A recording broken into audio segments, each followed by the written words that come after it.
Hello and welcome दोस्तों, study रूप में आप सभी का स्वागत है। और आज हम लोग बात करेंगे गवर्नमेंट ऑफ इंडिया एक्ट 1935 की।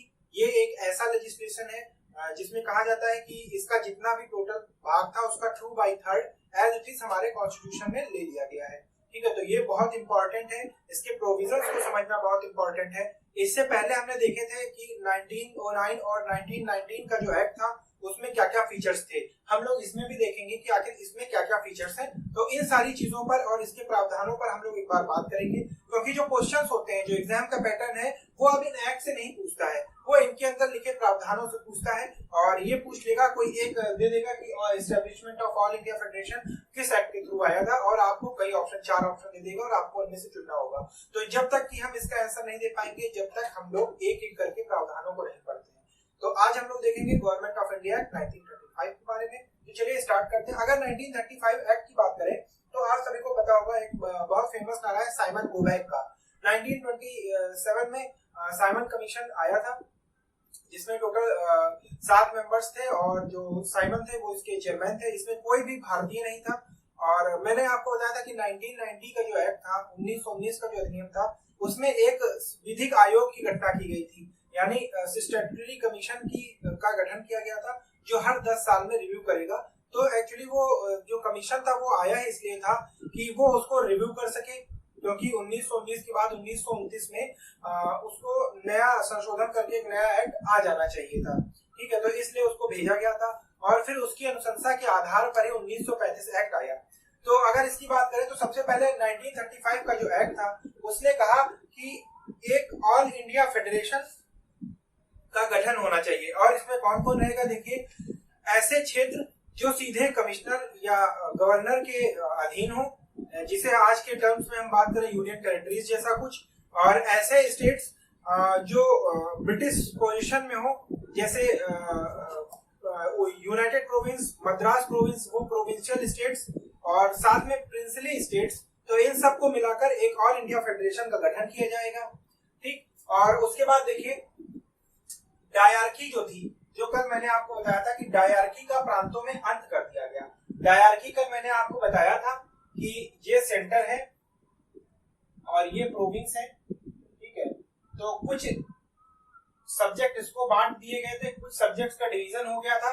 और प्रोविंस में देखिए 2 चीजें कर दी गई थी। एक तो गवर्नर जनरल अपने एग्जीक्यूटिव काउंसिल के साथ उस पर नियम बनाता था, और एक गवर्नर जनरल अपनी लेजिस्लेटिव काउंसिल के साथ उस पर नियम बनाता था। ठीक है, तो इसको यहाँ पर डायरकी कहा गया, क्योंकि यहाँ पर जो कम महत्वपूर्ण मुद्दे थे वो लेजिस्लेटिव काउंसिल को दिए गए, और उसके उपरांत जिसको ओवरराइडिंग पावर भी गवर्नर जनरल को दी गई थी कि अगर लेजिस्लेटिव असेंबली अगर कोई एक्ट पास करती तो उसको गवर्नर जनरल ओवरराइड भी कर सकता है।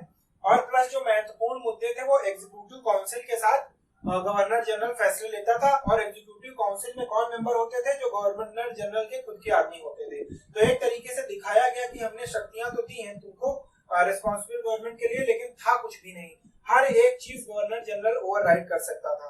ठीक है, तो इसको सिस्टम ऑफ डायरकी कहा गया। तो यहाँ पर क्या किया गया कि इसको अबॉलिश कर दिया गया, यानी इसको समाप्त कर दिया गया ये प्रथा 1935 के अधिनियम से। और इस प्रथा को क्या किया गया, इसको प्रोविंस से हटाकर अब सेंटर में ले आया गया। ठीक है, अब सेंटर में ऐसी कुछ व्यवस्था कर दी गई, यानी कि डायरकी जो थी अब यहाँ पर प्रोविंस में खत्म कर दी गई, यानी प्रांतों में समाप्त कर दी गई, प्रोविंस में समाप्त कर दी गई और केंद्र में शुरू कर दी गई। ठीक है, ऐसी व्यवस्था केंद्र में शुरू कर दी गई। तो ये चीज बहुत महत्वपूर्ण है, याद रखिएगा कि जो डायरकी थी वो प्रांतों में समाप्त करके और केंद्र में शुरू कर दी गई। पहली बार ऐसा होता है कि जो प्रोविंस थे इनको रेस्पॉन्सिबल गवर्नमेंट की ओर बढ़ाया गया। ठीक है, इनको रेस्पॉन्सिबल गवर्नमेंट की ओर बढ़ाया गया और यहाँ पर द्विसदनीय व्यवस्था कर दी गई, द्विसदनीय व्यवस्था कर दी गई यहाँ पर। ठीक है, प्रोविंस से ये सिस्टम हटा दिया गया और अब द्विसदनीय व्यवस्था प्रोविंस में कर दी गई, यानी एक अपर हाउस होगा और एक लोअर हाउस होगा, और इनके ऊपर गवर्नर जनरल होगा, और जो भी ये हाउस लॉज पास करेंगे एक्ट, उनको गवर्नर जनरल अपने साइन करके और कानून बना देगा। हालांकि गवर्नर जनरल के पास ओवरराइडिंग पावर्स अभी भी रखी गई। ठीक है, इसीलिए जवाहरलाल नेहरू ने कहा था कि हमें एक गाड़ी तो दे दी गई है, लेकिन उसमें में ब्रेक नहीं है। मतलब एक तरीके से ये बताया गया था कि ये सही नहीं है। तो ऐसी ही मानसिकता नहीं कि भारतीयों को हमेशा ही दिखाया गया नहीं तुमको हम कुछ पावर्स दे रहे हैं, लेकिन एक्चुअल में कुछ भी नहीं दिया गया। ये सब व्यवस्था होने के बाद भी गवर्नर जनरल के पास ओवरराइड करने की पावर बनी रही और तो और ऑर्डिनेंस जारी करने की पावर बनी रही। ठीक, तो एक तरीके से हम लोग कह सकते हैं कि कुछ हद तक रेस्पॉन्सिबल गवर्नमेंट दी।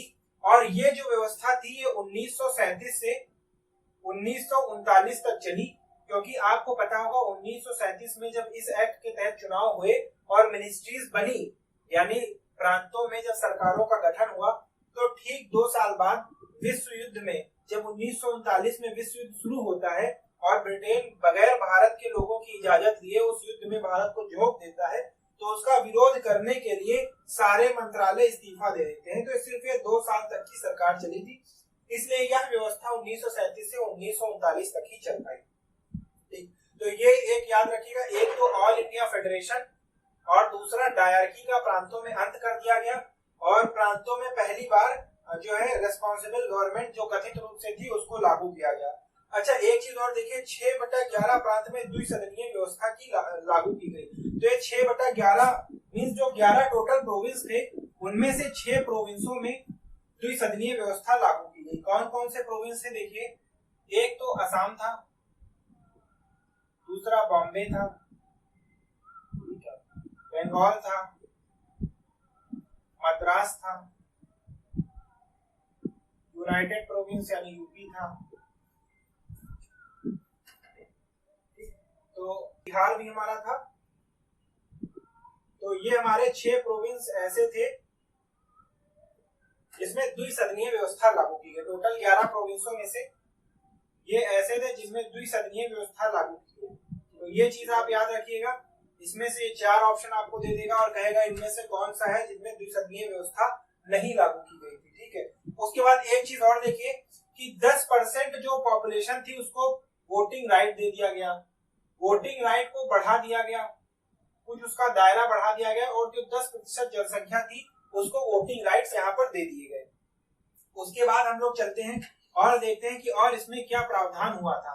तो देखिए यहाँ पर अगर हम लोग बात करें तो जो काउंसिल ऑफ स्टेट का गठन हुआ था, काउंसिल ऑफ स्टेट का गठन हुआ था, ये अधिनियम 1858 के तहत किया गया था। ठीक है, तो इसको समाप्त कर दिया गया, इसको समाप्त कर दिया गया और इसके जो कुछ फंक्शंस थे वो हाई कमिश्नर को दे दिए गए। तो एक डेवलपमेंट ये थी कि इसको समाप्त कर दिया गया, जो काउंसिल ऑफ स्टेट का गठन था अधिनियम 1858 के तहत, इसको समाप्त कर दिया गया 1935 के अधिनियम में। उसके बाद एक चीज और हम लोग देखते हैं कि यहाँ पर जो आरबीआई था, आरबीआई का गठन किया गया। आपको पता होगा कि जो आरबीआई है वो आरबीआई एक्ट 1935 के तहत, आरबीआई एक्ट 1935 के तहत एक मर्चेंट बैंक की तरह स्टैब्लिश किया गया था, मर्चेंट सेंट्रल बैंक। और इसका काम था करेंसी को रेगुलेट करना, करेंसी रेगुलेशन। ठीक है, करेंसी रेगुलेशन। देखिए होता क्या था कि अंग्रेज जो है भारत के नाम पर विदेशों से पैसा लेते थे, इन्वेस्टमेंट कराते थे कि नहीं तुम इन्वेस्टमेंट करो। मान लेते हैं कोई व्यक्ति है और वो भारत में 1000 रुपए का इन्वेस्टमेंट करता है। ठीक है, तो भारत के धन का दोहन कैसे किया जाता था कि इस पर जो इंटरेस्ट है ये ब्रिटेन का नागरिक है मान लेते हैं और इसने 1000 रुपए भारत में इन्वेस्ट किए, मान लेते हैं रेल में या किसी अन्य उद्योग में इन्वेस्ट किए, तो इस पर हाई इंटरेस्ट 20%, 30% के दर पर इसको ब्याज हमेशा भेजा करते थे।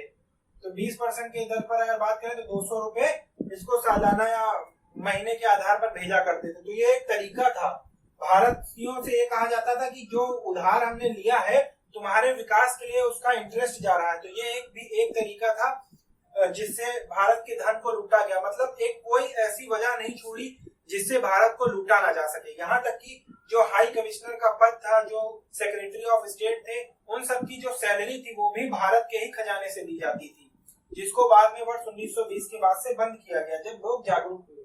ठीक, तो ये सारा माजरा था। तो इसलिए आरबीआई को बनाया गया ताकि वो करेंसी को रेगुलेट कर सके और मर्चेंट बैंक था central bank.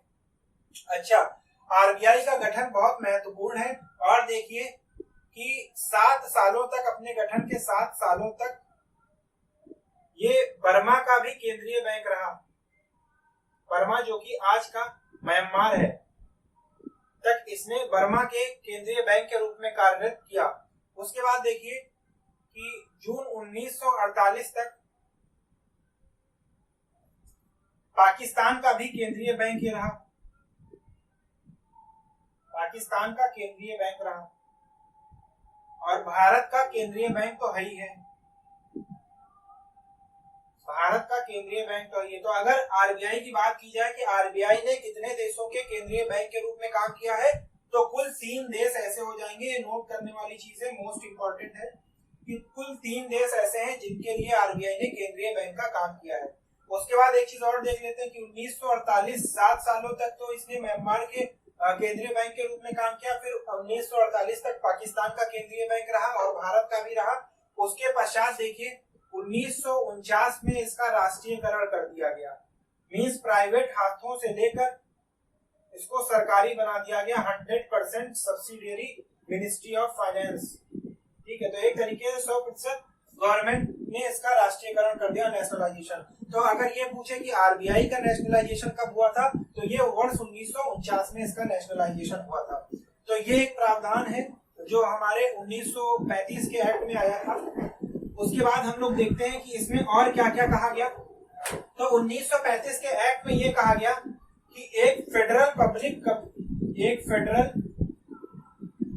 Public service commission होगा जो आईसीएस यानी इंपीरियल सिविल सर्विसेज और अन्य सर्विसेज को रिक्रूट करेगा। ठीक है, ये केंद्र लेवल पर रिक्रूट करेगा और आज इसी का ही बदला हुआ रूप सिविल सेवा परीक्षा है। उसके बाद देखते हैं कि इसने ये भी कहा कि एक प्रोविंशियल पब्लिक सर्विस कमीशन होगा, प्रोविंशियल पब्लिक सर्विस कमीशन होगा जो आज का स्टेट पब्लिक सर्विस कमीशन है, कुछ उस तरीके का। इसके गठन की बात इसने की, जो कि प्रांतीय स्तर पर कर्मचारियों की नियुक्ति करेगा। उसके बाद देखते हैं इसने ये भी कहा कि एक ज्वाइंट पब्लिक सर्विस कमीशन होगा, ज्वाइंट पब्लिक सर्विस कमीशन होगा और ये किसके लिए होगा, 2 या 2 से अधिक राज्यों के लिए इसके गठन का निर्माण किया जाएगा। ठीक है, उसके बाद देखते हैं कि एक फेडरल कोर्ट की स्थापना के लिए भी कहा गया कि एक फेडरल कोर्ट होगा जो हाईएस्ट अपील के लिए होगा, फेडरल कोर्ट की स्थापना के लिए कहा गया। अब हम लोग बात करते हैं कि गवर्नमेंट ऑफ इंडिया एक्ट जो 1935 का था वो था क्या। तो देखिए इसमें तकरीबन 321 सेक्शंस थे और 10 शेड्यूल्स थे, 10 अनुसूचियां थी। तो ये एक लंबा चौड़ा खाका था ही। ठीक है, तो इसका 2/3 भाग हमारे संविधान में ऐसे के तैसे लिया गया है। सर आइवर जेनिंग्स जो है, जो ब्रिटेन के काफी अच्छे, एक तरीके से कह सकते हैं कि उनको इन सब चीज में अच्छी नॉलेज है। तो सर आइवर जेनिंग्स ने ये कहा था कि जो गवर्नमेंट ऑफ इंडिया एक्ट 1935 है उसको भारत के संविधान में ऐसे वर्ड टू वर्ड टेक्सचुअली उतार दिया गया है। यहाँ तक कि जो नरसिम्हन जी थे उन्होंने ये कहा कि जो 1935 का अधिनियम है बस उसको ही कॉपी करके हमारे संविधान में उतार दिया गया है। तो इसका एक अपना अलग महत्व है। ठीक है, जैसे अगर फेडरल की बात करें तो ये कभी अस्तित्व में नहीं आ पाया। ठीक, तो यहाँ पर हम लोग बात करते हैं कि जो 1935 का संविधान, जो 1935 का हमारा एक्ट है वो हमारे कॉन्स्टिट्यूशन के फ्रेमिंग में एक माइलस्टोन साबित हुआ। कैसे माइलस्टोन साबित हुआ, क्योंकि इसके जो 2/3 प्रावधान थे वो ऐसे के ऐसे संविधान में ले लिए गए, हमारे संविधान में इनकॉर्पोरेट कर दिया गया। हालांकि कुछ चीजें इसमें बदली गई थी, जैसे कि यहाँ पर जो 10% जनसंख्या को मताधिकार दिया गया था, यहाँ पर हम लोगों ने अडल्ट फ्रेंचाइज चुना है, मींस सभी को मताधिकार है। देखिए 21 साल तक सबसे पहले क्या था कि 21 वर्ष तक के लोगों को ही मत का अधिकार प्रयोग करने का अधिकार दिया गया था, लेकिन 61वें संविधान संशोधन के तहत उसको घटाकर 18 वर्ष कर दिया गया। ठीक है, तो बस ये एक इसमें बदलाव किया गया, बाकी ऐसा का ऐसा हमने अपने संविधान में उतार दिया है। तो ये था भारत का गवर्नमेंट ऑफ इंडिया एक्ट 1935। अब इसके बाद हम लोग देखेंगे कि कैसे और किस प्लान पे हमारा कॉन्स्टिट्यूएंट असेंबली बेस्ड है और क्या स्ट्रक्चर था उसका, कौन कौन सी कमेटियां थी और कौन उसके अध्यक्ष थे। ये सब अगले वीडियो में हम लोग देखेंगे। तब तक के लिए अगर वीडियो आपको पसंद आया हो तो लाइक करें और चैनल को सब्सक्राइब करें। Thank you for watching.